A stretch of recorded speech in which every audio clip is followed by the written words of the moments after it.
Shall I head up another tile? Have a look and Yeah, see I would keep going that way. There's probably, you know, we're kind of making a big circle around our borders. Yeah. So the early game, you actually have a lot to do, I think, with exploring, right? And potentially fights. Yeah.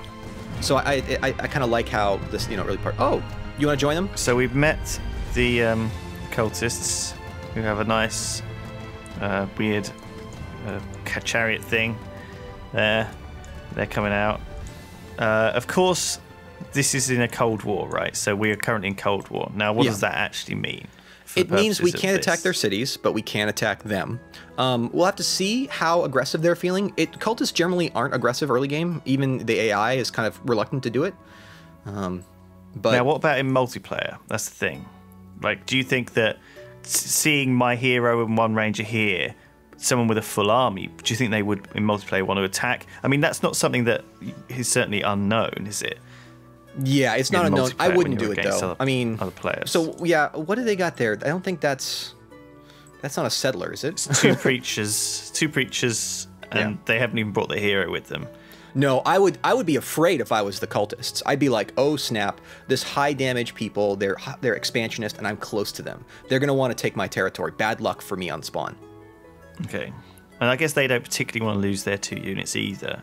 I mean. Right. I think we'd be fairly evenly matched if we did fight them here, but we're actually just going to move anyway and run for it.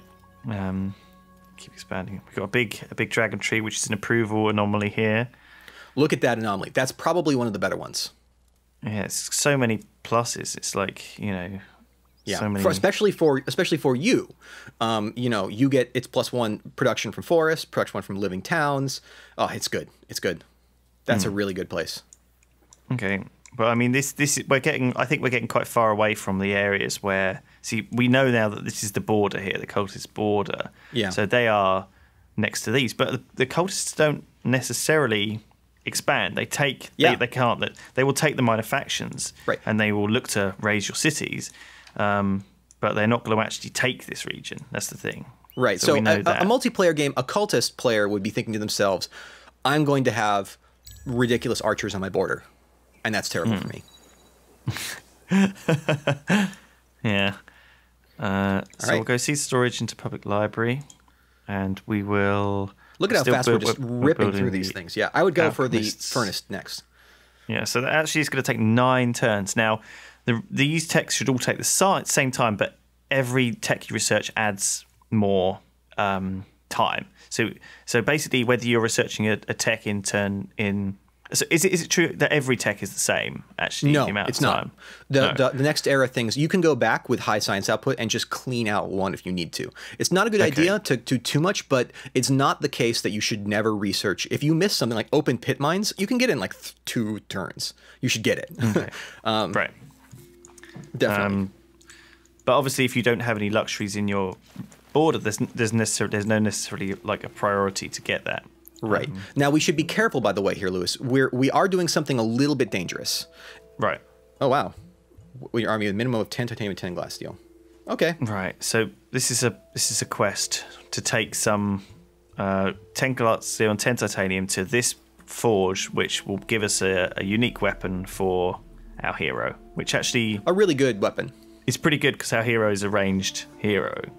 This is one of the better early game items, and only costs 6 titanium, and we have titanium in our region. So if we can find a way to get in 5 more glass steel, this is probably worth doing. Usually it's not, but in this case it definitely is. Okay. And it turns out that actually there is a 3rd region bordering our main region as well, so yeah, maybe this is an option. So if I hit F, what have we got? Because this has got a river running through it, it's suddenly got food and coming in on it, which is not the worst. This is ruins. Here's some mineral-rich anomaly up here with production, and there is a glass steel in this region as well. What do you think? I wouldn't take this first. It's not as good as some of the other regions we've seen. Okay. But it definitely may be one we want to pick up later on. There's a really great anomaly in there for dust, lots of science, and an okay production. So it's doable, but I wouldn't do it first. Okay. What's the dangerous thing we're doing? Oh, we need to start. So we have 10 turns until the Empire plan. We need to make sure that we're happy with the amount of influence we're going to be getting. And we may actually want to divert off production onto food to spike that a little bit so that we have, if you put one person on influence, I think that you'll have enough to do at least one plan, 2 plants at this stage. Right. So if you go over there and take a look, because you get 2, we'd be, you know, increasing our output by 50%. But it would be better, I think, if we could maybe, yeah, you see, it doesn't matter at this point for seed storage, and in fact for public library too. So it might even make sense to put, if you put someone on food, that may put us into a place where we'll have a big spike, right? Like next turn, we're going to have a massive spike of food. Yeah, actually, let's put it in influence, I think, and leave it there for now. Okay. So we'll tick up. Well, I mean, we could. I think maybe we could put it in influence in a bit, can't we? We don't have to do it right now. That does boost our growth to 2 turns instead of 1. Instead of 3. Well, you're about to get seed storage next turn. That's true. Okay. So it probably doesn't. It's probably not going to make any difference at all. Of course, with influence, it's a static thing. It's not going to. You know, it's you can choose to put people into it at any time, and choose to take everyone out of it. You know, you can early in your turn, you can grab up a load of influence and save it until you need it. Right. Right. Now, how much does it cost? How much does the Empire plan increase based on how big your civilization is? Does it? Do the costs go up based on how many cities you have? Precisely. Yeah. Yeah, so if we had another city, it would cost twice as much and go on up.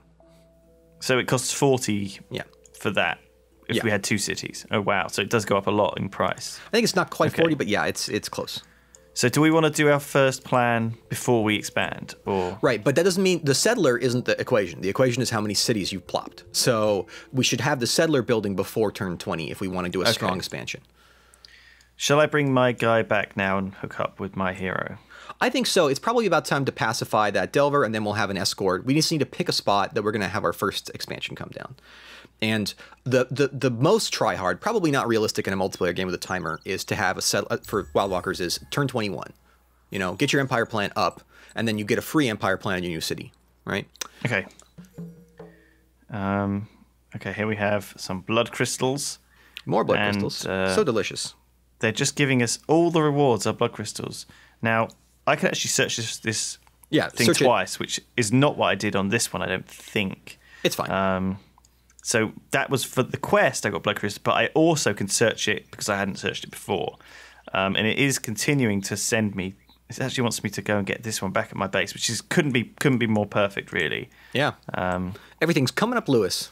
It's sending me in a nice circle back home.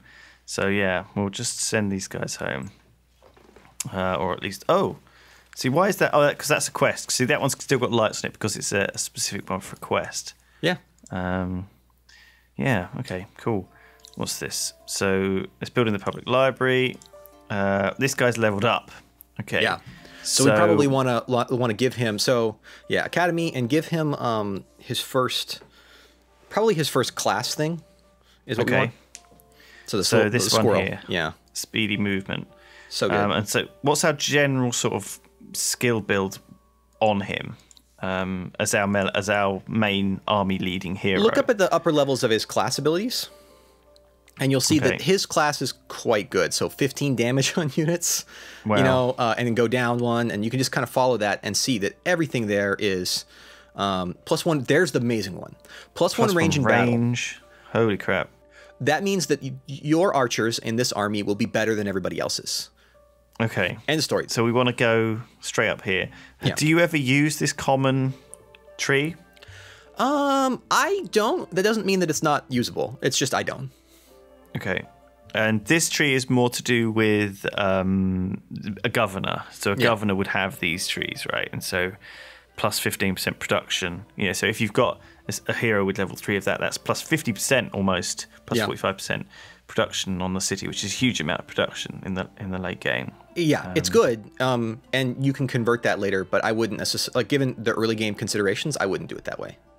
Now, I think the thing about this is that when you play a hero, when you choose a hero, certain heroes are always better from certain factions. So because he's a Wild Walkers faction, that tree comes from Wild Walkers faction. Right. Because he's a ranged hero, I think he has this specific tree. I don't think is this shared amongst other types of hero? What's this tree shared amongst? The class tree, or the that one is all ranged heroes get it that aren't cavalry. So everybody's going to be getting that, and everybody's going to want it. But you're just in a better position to level this guy up, right? So all ranged heroes get this one. The class, yeah. Or the class. Oh, right. So who gets the common one? Everybody gets the same tree there. So that's exactly the same for everyone, every other hero.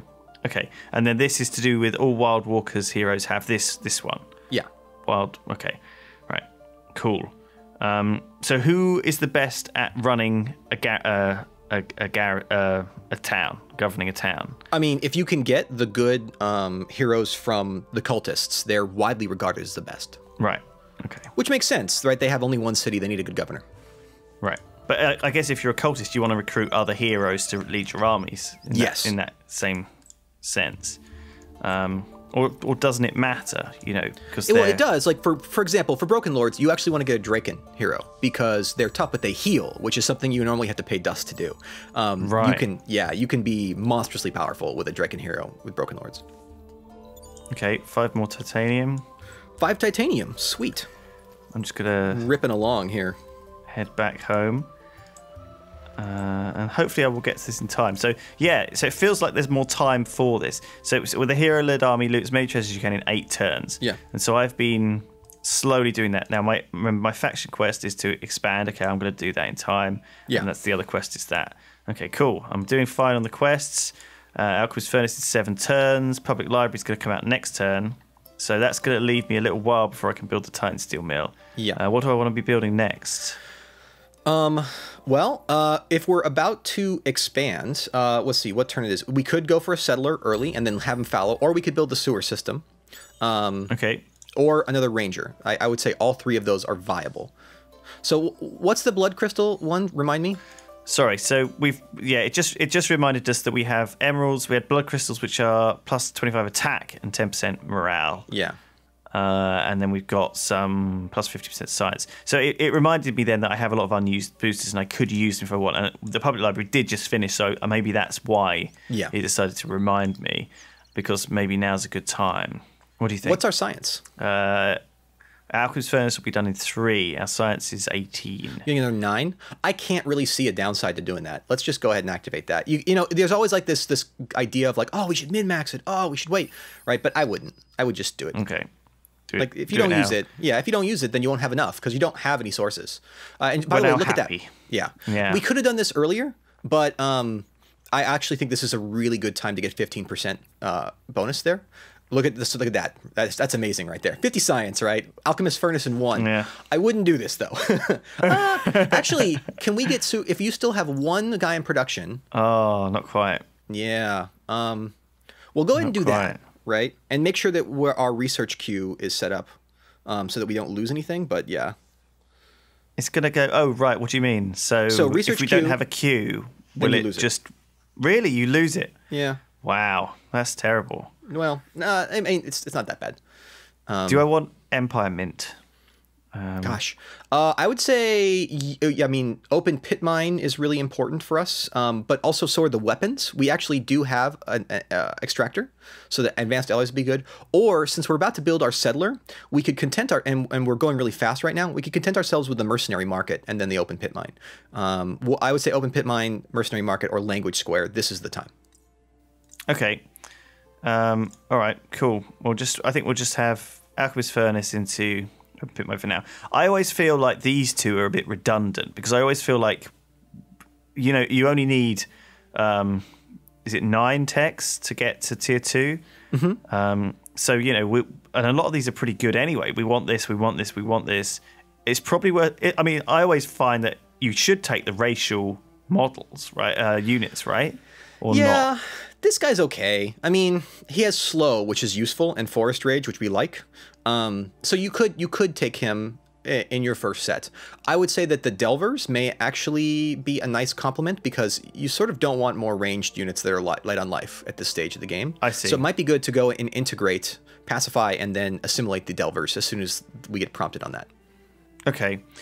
What if, I mean, how useful is this with parlaying and bribing? Is it something that we want to do a lot more of? I almost feel like, you get benefits. It's like extra quests. That's true, but like, how easy are they to do, and should you do them? I guess like, it'll be useful. I think it's more useful in your second and third places, right? Or should you be trying to do it from your main one? You have to make a call for that based on how your neighbors in multiplayer are performing. If they're aggressive, then I would go for the mercenary market first and maybe even ignore the language square. Okay. Some factions are even told, build a language square. You know, like Ardent Mages, you're going to be doing that. It's generally a choice early on whether you go for the market or that. Oh, wow. Wow, that's a really... So this one wants us to go quite a way.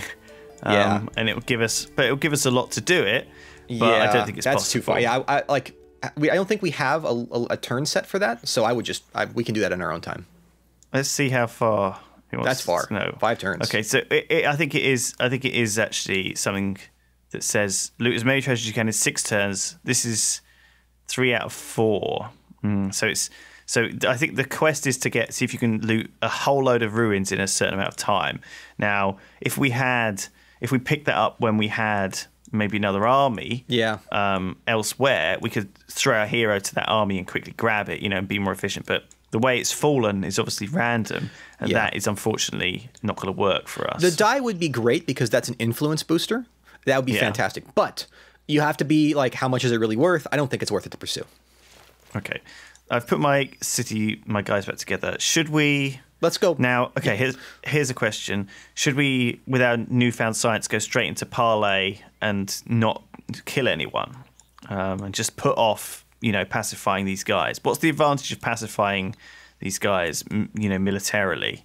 I think it's easier to do it militarily right now, especially if we go through and re-upgrade our army since we're in a home region to be a little bit beefier.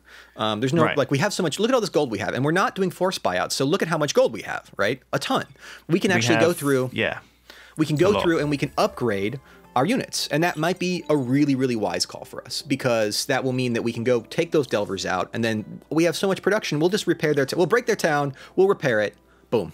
Right? Okay. No problem. Let's go and take them out. And also, if we take the ones out close to our capital, we'll get the reinforcements of the fodder. You get a population boost. We'll get a population boost here as well for rebuilding their town. But we'll get our militias coming along in the battle if we attack here. And I don't know how many squares it is that the militia will join you, but I think that's probably 1, 2, 3, 4. But we should use blood hexes. crystal before we do it too. Okay. Because we have so much blood crystal. We might as well. Yeah. Yeah. Right. So did I lose production by not having something queued up in that production queue? Not in that case, no. Okay. But it may be time. I wouldn't build Burrow Streets yet. I think it's probably time for us to throw up a settler. Our population is a little low, which is unfortunate. But if we go and quickly pacify and rebuild that, then we'll really quickly replenish things. Oh, and our approval is fervent now. Check out how huge that is for us. Right. We are getting a huge amount, 30% food and production. So you can see that this already, by doing this stuff, we're moving so much faster than in your multiplayer game just by managing boosters and doing quests, right? Huge. Okay. Well, this is way more efficient than any of my previous games. I've built the titanium extractor already. I'm now bored. I think we might be able to get this done though, you see. If we're being efficient, we can kill these guys here. Yeah, it's going to be great. And then start the settler. Oh man, it's going to be good timing. So we need to remember to upgrade our guys. Okay, so before you go into battle, you should upgrade your stuff, right? So he at very least get everything, or what? The 2 accessories are good. Do we have any rad weapons? Can we go to radweapons.com and give him an awesome weapon?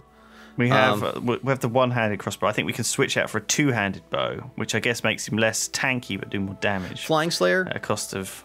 Yeah. I mean, I like this guy. He tends to end up being your tank. So I would leave him with point blank. Okay. And we can't that's good. Add anything else. Yeah, so. he's already pretty well equipped. Go ahead and Is it worth 45 dust to put those on? Absolutely. Okay. The vision will be good later on. And now for the other guys, we can upgrade the base template for the Rangers. Okay. And then so what should we give them? Just a full armor set? Or? I wouldn't give them the full armor set. I would be kind of tactical about this.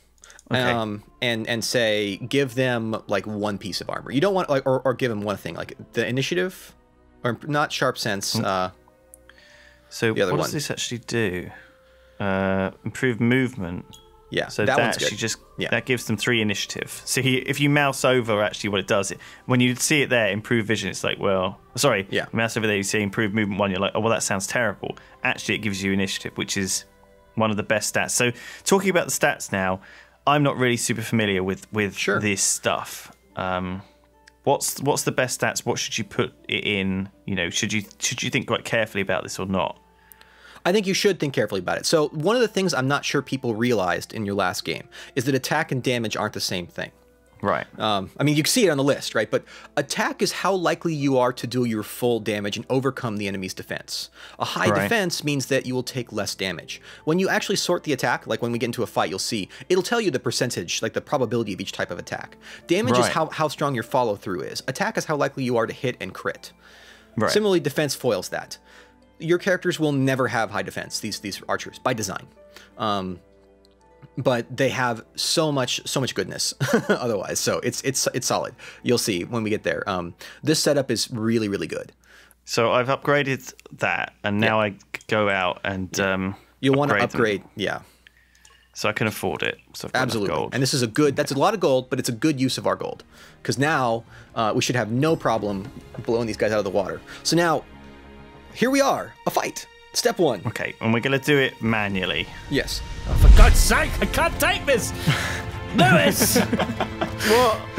Why? Why are you doing this? I pressed auto. This Why isn't are you your pressing plan, because I manual? want to win! And now I'm getting up with Ben. You guys really fucking suck, honestly.